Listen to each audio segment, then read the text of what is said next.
Bonjour et bienvenue dans notre capsule parentalité du lundi avec les Montessori 7. Je suis Anne-Laure Schneider, formatrice Montessori et maman de 5 enfants instruits en famille. Et tous les lundis, je vous parle de parentalité en m'appuyant sur l'approche montessorienne et sur la discipline positive. Dans cette capsule parentalité du lundi, je souhaiterais vous parler des théories implicites de l'intelligence et des travaux de Carol Dweck. Mais avant tout, je voudrais vraiment adresser un grand merci à Elsa qui a laissé cet avis sur iTunes qui m'a énormément touchée. Super Anne-Laure, ce podcast est pour moi un moyen facile de continuer à m'inspirer de ton travail de formatrice Montessori et de ton expérience de maman IEFeuse avec 5 enfants. Je recommande chaudement ce podcast et les formations chez les Montessori 7, Anne-Laure est en or. Franchement, c'est d'avoir des stagiaires comme ça, qui est un cadeau du ciel. Donc merci beaucoup Elsa, tu es une stagiaire en or. N'oubliez pas que, à l'occasion du lancement de ce podcast, j'ai lancé un concours et que je tirerai au sort parmi les 100 premiers avis la personne à qui j'enverrai 2 petits jeux de société familiaux, le jeu Dynastie, le temps des Mérovingiens, et puis le jeu mystique, les saints de la légende dorée, des éditions La Caverne. Je crois qu'il y a déjà à peu près 22 avis, et il faut souvent un jour ou 2 pour qu'Apple valide les avis. Donc ne traînez pas si vous voulez participer au concours, je pense que le tirage au sort se fera très prochainement. Mais revenons-en à nos théories implicites de l'intelligence. Ça peut vous paraître des termes un peu compliqués, mais vous allez voir qu'en fait c'est extrêmement simple. Prenons un constat de départ. Tous les enfants intelligents ne réussissent pas. Je parle de l'intelligence mesurée par des tests de QI, de façon assez scientifique comme on sait le faire depuis à peu près 100 ans, ce qui ne veut pas dire qu'il n'y a qu'une seule forme d'intelligence, etc. Je parle purement de ces tests de QI. Tous les enfants intelligents ne réussissent pas. On se dit que c'est parce qu'ils manquent de confiance en eux. Donc on se met à les féliciter. « Oh, tu as réussi à faire ça, c'est formidable, mais comme tu es intelligent, comme tu es fort en maths, comme tu es doué pour écrire, etc. etc. » Manque de chance, sur le long terme, ces enfants intelligents que l'on a énormément félicités sur leurs accomplissements ne réussissent pas forcément non plus. Il y a une grande mode comme ça de se mettre à féliciter les enfants pour leur redonner confiance en eux. Et les résultats ne sont pas forcément au rendez-vous. Et d'autres enfants, moins intelligents en termes de QI pur, s'en sortent souvent beaucoup mieux et réussissent très bien leur vie. Et on connaît tous des exemples comme celui-là. Eh bien, c'est un peu le cœur des travaux de Carol Dweck, une psychologue, sur ce qu'elle appelle la théorie implicite de l'intelligence, et grosso modo sur l'état d'esprit que les enfants ont vis-à-vis des apprentissages. Certains enfants ont une théorie de l'intelligence fixe. J'ai reçu mon intelligence à la naissance, je suis intelligent à ce point-là, maintenant je dois me conformer à cette image que l'on me renvoie.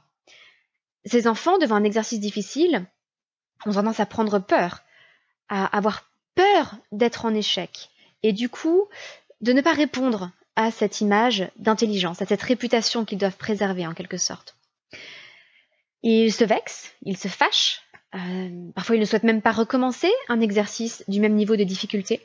Bref, ils fuient devant la difficulté. Si on leur laisse le choix entre 2 exercices, un plus facile mais peu stimulant, et un autre difficile mais plus stimulant et intéressant, eh bien ils risquent de choisir le plus facile. Et donc de faire moins de progrès de manière générale, ce qui est quand même vraiment dommage. D'autres enfants, mais c'est aussi vrai pour les adultes évidemment, ont une théorie de l'intelligence en développement. Ça veut dire je peux progresser, je peux m'entraîner, m'améliorer, et surtout je peux apprendre de mes erreurs. À ce moment-là, les enfants qui ont développé cette théorie de l'intelligence en développement sont prêts à se confronter aux exercices même les plus difficiles parce qu'ils savent qu'ils vont en retirer quelque chose et qu'ils vont apprendre. De manière globale, nous avons plutôt une société à l'état d'esprit fixe. Ce qu'on glorifie, ce sont les résultats. Et si possible, les résultats avec le moins d'efforts possible. On glorifie la personne qui reste mince sans faire le moindre effort, sans faire attention à son alimentation, sans faire de sport. On glorifie le sportif au talent inné qui n'a quasiment pas besoin de s'entraîner, plutôt que le bosseur acharné qui passe des heures et des heures à s'entraîner sur les cours de tennis, par exemple. Je l'ai aussi vécu au lycée. J'étais dans un internat et nous étions 3 à être toujours les 3 premières de la classe. Et comme j'étais en internat, tout le monde voyait les autres travailler pendant les périodes d'études. Et de mon côté, j'avais la réputation de ne quasiment pas travailler et de passer mon temps d'études à lire, Alors à l'époque, je crois que je lisais facilement 3 livres par semaine. Et donc tous les autres élèves se disaient oh, mais comment elle fait? Elle réussit, elle a eu une super bonne note alors qu'elle n'avait encore rien fait. Mais la conséquence, c'est que je ressentais une espèce de pression pour maintenir cette réputation de réussir sans travailler. Et j'ai assez peu travaillé au lycée. Ou alors, ce que je faisais, c'est que je travaillais beaucoup pendant les cours pour cacher en études le fait que j'avais quand même eu besoin de travailler et de faire des exercices. Mais du coup, en études, je faisais autre chose, puisque les exercices, je les avais faits pendant les cours. J'ai eu la chance que ça passe pendant mes années de lycée. Mais j'aurais tout aussi bien pu complètement couler. Et je sais que certains adolescents coulent justement au moment du collège ou du lycée, parce qu'en primaire, ils ont réussi assez brillamment, sans faire d'efforts particuliers, en travaillant à peine. Et du coup, ils se disent que s'ils se mettent à travailler, c'est un peu comme s'ils reconnaissaient qu'en fait, ils ne sont pas aussi intelligents qu'ils se l'imaginent, et que leur entourage se l'imagine, en particulier les parents, ou les professeurs aussi parfois. Alors, que peut-on faire pour essayer d'encourager chez l'enfant une théorie de l'intelligence de développement, plutôt qu'une théorie de l'intelligence fixe? Eh bien, on peut commencer par arrêter de féliciter les enfants sur leur intelligence ou leurs résultats.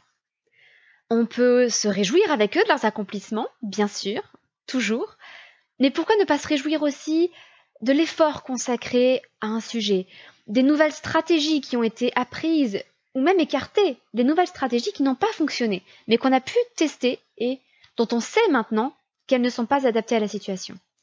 Si l'on se réjouissait de la réflexion que l'enfant a menée, de son cerveau qui s'est musclé, alors le cerveau n'est pas un muscle, mais il est un peu la même mécanique que dans un muscle, où plus on travaille, plus les connexions neuronales se renforcent.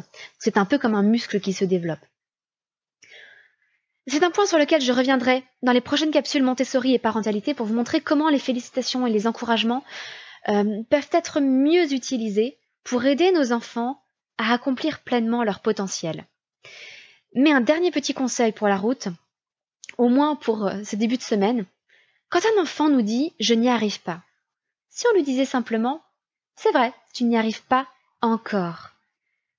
Veux-tu te réentraîner demain ?» Ainsi peut-être que nous pourrons lui montrer que nous valorisons la progression et l'apprentissage plus que la réussite. Si vous avez aimé cette capsule parentalité, surtout n'oubliez pas de laisser une note et un avis sur Apple Podcast si vous avez un appareil Apple, ou sur iTunes si vous avez un PC, pour participer au concours et avoir une chance de remporter les 2 jeux des éditions La Caverne. J'espère que cette petite capsule vous aura été utile. Prenez bien soin de vous tous. Votre petite sourisette, Anne-Laure.